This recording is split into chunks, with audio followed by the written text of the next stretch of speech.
what's up guys, welcome back to another video. This is a reaction to where is the worst season in the US, worst summers versus worst winters. I'm going to assume this is basically in which regions are there the worst summers and then the worst winters, or worst autumns, or whatever. I guess we'll like fall, is there like bad things that happen in fall, maybe like tornado season, is that, I think that's during fall. Spring's probably the most like calm out of all of them, but to be honest, I'm not too sure. But yeah, worst winters and worst summers is where it definitely gets extreme. Like Phoenix, for example, insanely hot, or regions in like the northern regions of the US get insanely cold. So yeah, we're gonna check this out and see what he has to say about them. And yeah, that's pretty much it. Let's jump into this video.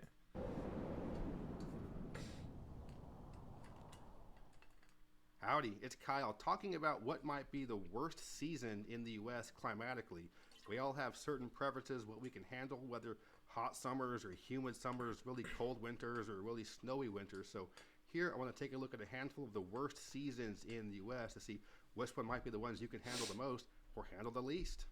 What I did here is take a look at a couple of the worst summers in the US. So I'll look at a desert type summer where the temperatures are really hot, but it's also kind of dry. I'll look at a southeastern kind of swampy summers where it isn't quite as hot, but much more humid. I'll look at a Great Plains winter where it's just really cold, low temperatures, a lot of wind, and also a lake effect Great Lakes type winter with a ton of snow, although it might not be quite as cold as the Great Plains, to see which one of these Oh, the Great Plains get colder. It's just the Great Lakes regions get more snow. Is that how it is then? The actual worst to handle for a few months of the year. I'm going to start off by talking about summers in desert areas. These are regions where you have just the highest overall temperatures. For the US, what's usually considered the hottest city is Yuma, Arizona, in the southwestern corner of the state along the Colorado River. In Yuma, in the summertime, there are 4 straight months, June through September. Oh, fucking hell. Is this the average? The average in... Nah, that is disgusting. That is absolutely fucking vile. So how hot does it get in like Mexico City then?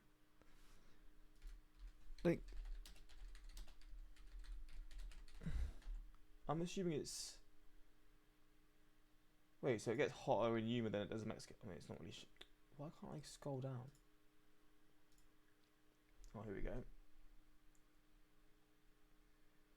Wait, Mexico City's the hottest average is during May and April, but then it says here, okay, I don't really know what I'm looking at, to be honest. I guess their seasons are different, to be fair.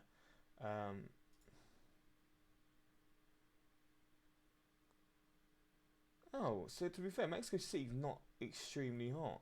I mean, it's obviously very hot, but like, what's this place called again?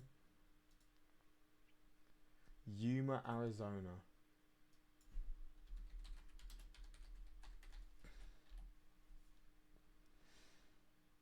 See the graphs? I mean, yeah, this place is extreme. Holy shit, that is absolutely vile.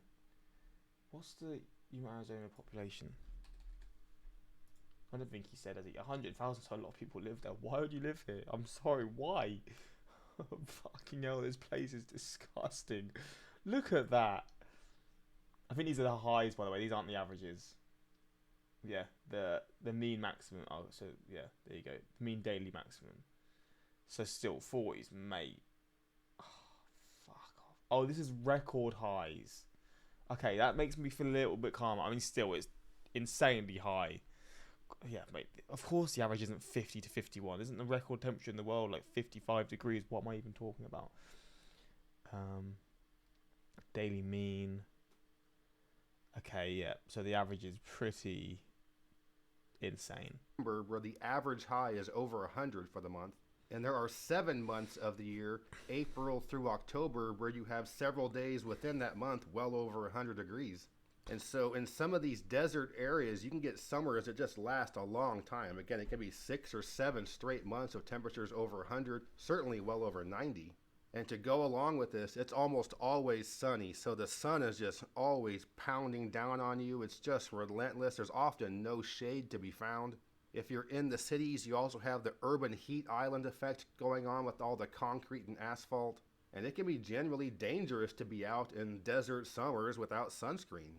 Yuma is usually considered the sunniest city in the US, and between March and October, at least 90% of the daylight hours has sunshine. But it isn't just a number of days over 100 Sun is nice, but there's definitely points where it's too much. degrees. It's also the number of days over 110 or even 115 degrees. In humid places, it might hit 100 degrees every now and then in an extreme summer day, but it's really common to be well over 100, again, well over 110 quite often in a place like Yuma. And with temperatures like that, the fact that it's a dry heat doesn't matter too much because it's just so freaking hot. But one huge difference between Cool dry picture. and humid summers, so in this case, Mate, I would love to have this view. That's the one. I mean, I said that's the one. Deserts are pretty cool for this, though, aren't they? Like they make the sky. They really show the sky for how it actually is, right?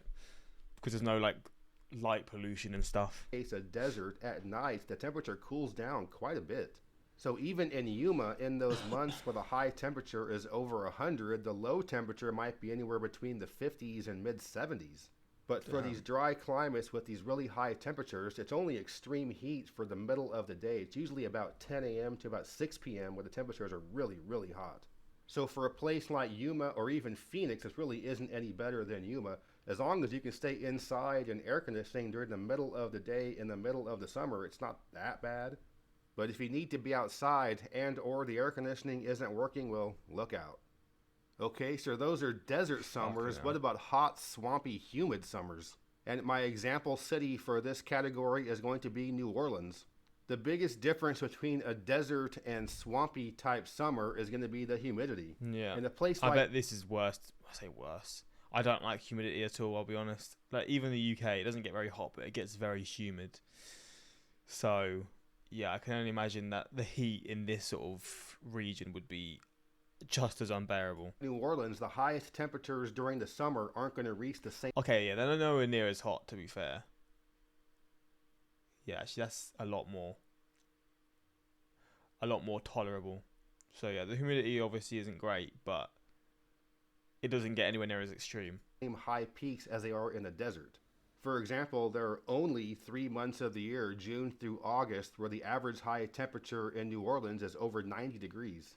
However, there are about 6 months of the year, May through October, where you are going to experience Yeah, you got like a 6 or 7 month summer pretty much. temperatures over 90 degrees. So what are the big differences with having a really humid summer as opposed to a hot, dry one? For all 12 months of the year, the average relative humidity in New Orleans is over 72%. And in those really hot summer months, it ranges between 76 and 80% relative humidity on average. And when the relative humidity is that high, you don't get the evaporative cooling effect that you normally would get when you have sweat evaporating. So you just stay hot and sticky and disgusting all day. But to me, the Yeah. biggest difference between a dry heat and a humid heat is the nighttime temperatures. So again, for Yuma or other places in the desert, the overnight low temperature, even during the summer, is going to drop quite a bit.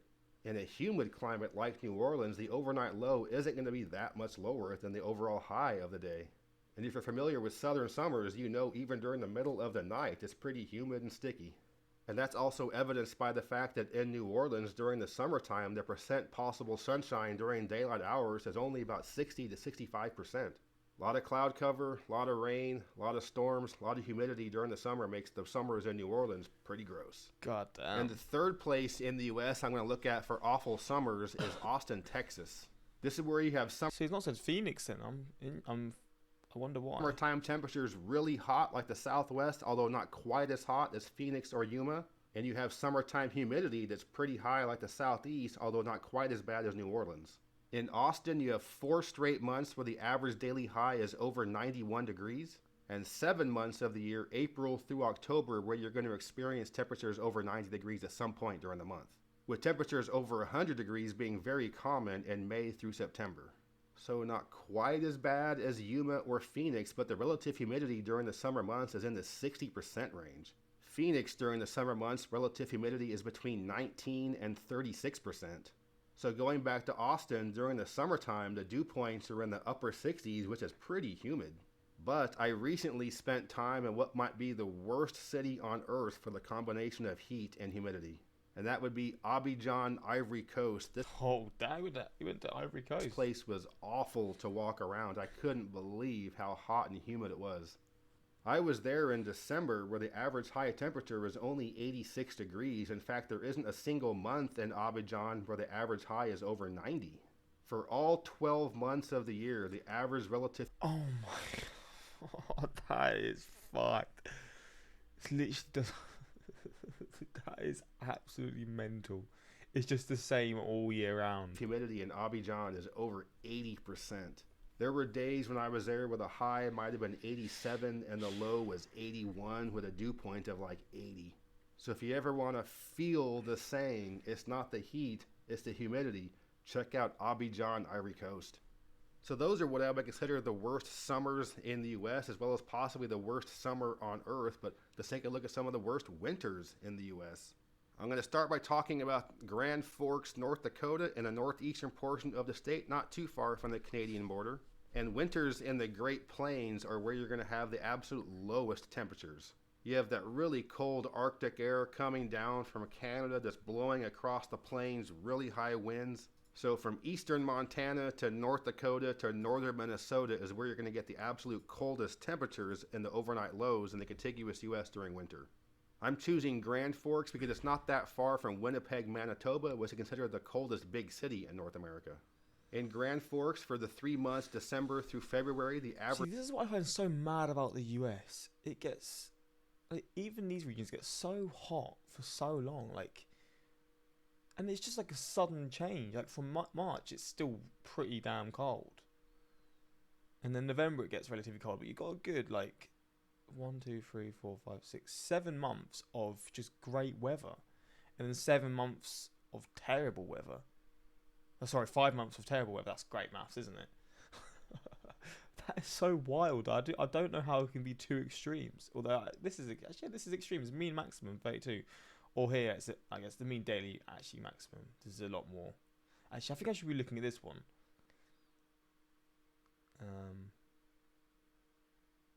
Daily mean. Okay, these are all very similar things. Now looking at this, it doesn't seem as hot. Mean and minimum, record low is minus 43. Oh Jesus, that is horrifying. But yeah, you seem to get good summers in these regions. Average high is 21 degrees or lower, with it only being 16 degrees in January. Also, during those same 3 months, December is the warmest, with the average low being 4 degrees. From the months November through March, you'll experience overnight lows in the negatives on the Fahrenheit scale multiple times. And even into March, the average low is 15 degrees. And during the winters here, you might get a couple of months straight where there isn't a single temperature over freezing.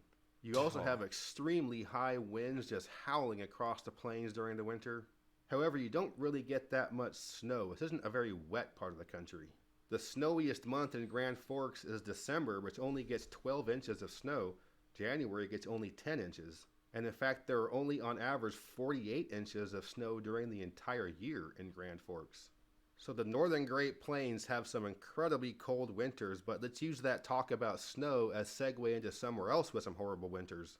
For this, I'm going to Houghton, Michigan, which sits on the north shore of the Upper Peninsula on the shores of Lake Superior. And so similar to how New Orleans isn't quite as hot as Yuma in the summer, Houghton isn't quite as cold as Grand Forks in the winter, but there's a lot more snow. In fact, Houghton is one of the snowiest towns in the entire contiguous That is mad. You got literally like a snow wall. US. Earlier, I had mentioned how Grand Forks gets about 48 inches of snow per year, but Houghton gets 69 inches of snow just in January and about 208 inches of snow for the entire year. Oh my god. And in fact, in November, December, and January, it snows about half of the days of the month. But the reason why you get so much snow here is the lake effect. So you can look at snowfall maps for the Midwest, and there's always a lot more on the east side of the Great Lakes than the west side. And Houghton, being up here on the shore of Lake Superior, has this giant lake to the north and west. But of course, to get all that snow, it also has to be cold. That's a However, mad it's picture. pretty balmy in Houghton compared to Grand Forks. with every month of the year the average high being over 22 degrees and the average high being below freezing only 3 months of the year. Although temperatures below freezing are Is this real? Holy shit, that's pretty cool. How have you managed to do that? certainly going to be common there, there's not a single month in Houghton where the average low is below 9 degrees. So in January in Grand Forks, wow. you might have a high temperature of 16 and a low of -3. But in Houghton, it might be a balmy 22 with a low of 10. But you'll be shoveling a ton of snow. Houghton is one of the snowiest smaller towns in the U.S., but the snowiest big cities in the U.S. are in upstate and western New York, Syracuse, Rochester, and Buffalo.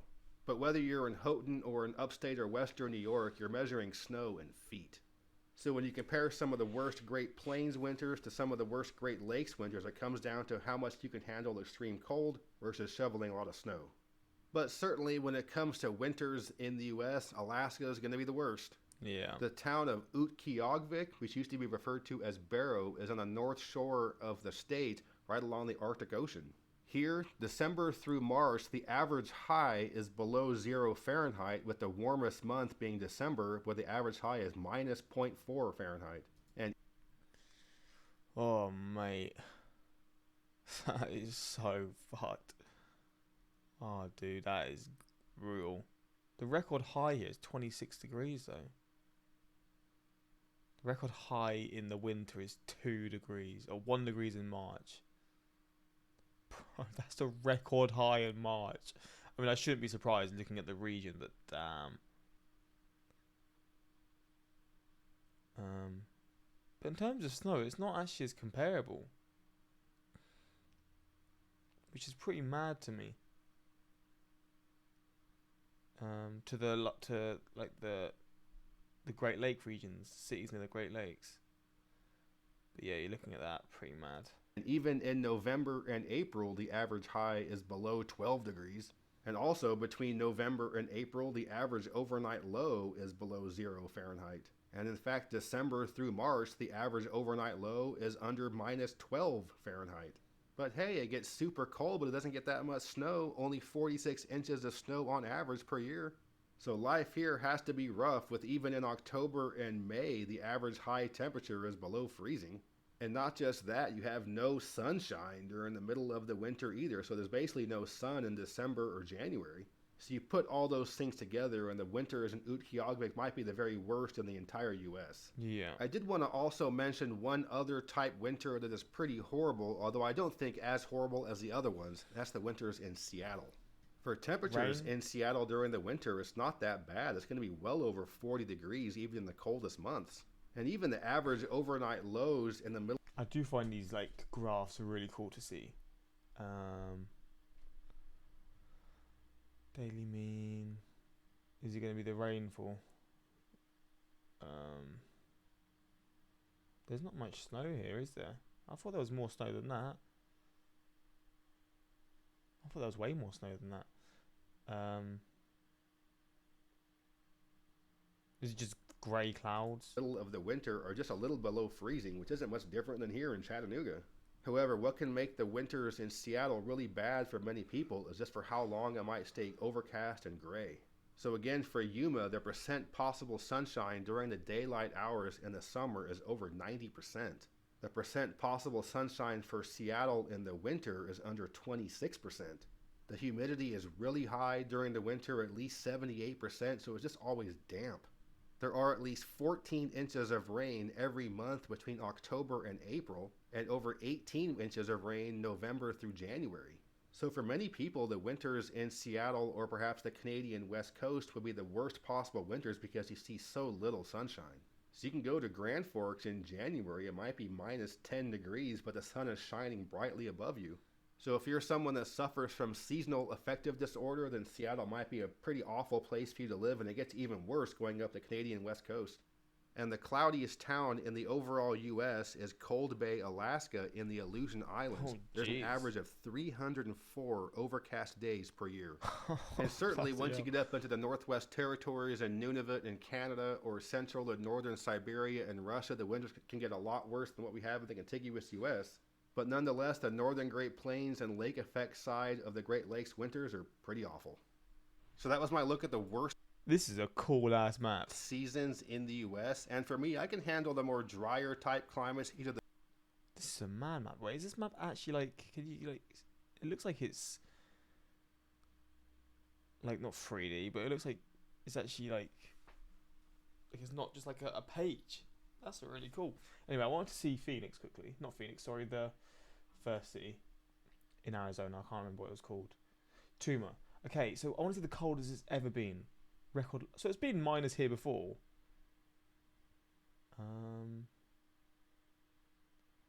There's not even an option to see the snow because I guess there's just never been snow here or something. The record low in the summer was 16 degrees. How the hell did it get so cold here in the summer? What would have caused that, I wonder? But yeah, it's been -6 here before. That's pretty mad. I was not expecting that. But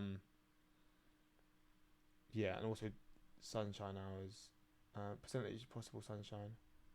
Yeah, all over 80%. But yeah, there we go. Let me know your thoughts on this. If you live in these regions, let me know if you feel your summers are that bad or your winters are that bad.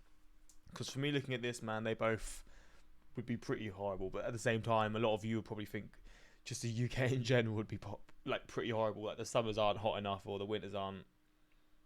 Like they're just damp and boring. I feel like our winters are probably quite comparable to Seattle, to be honest. But yeah, that's pretty much it. Hopefully you enjoyed, and until next time, I subscribe. Peace.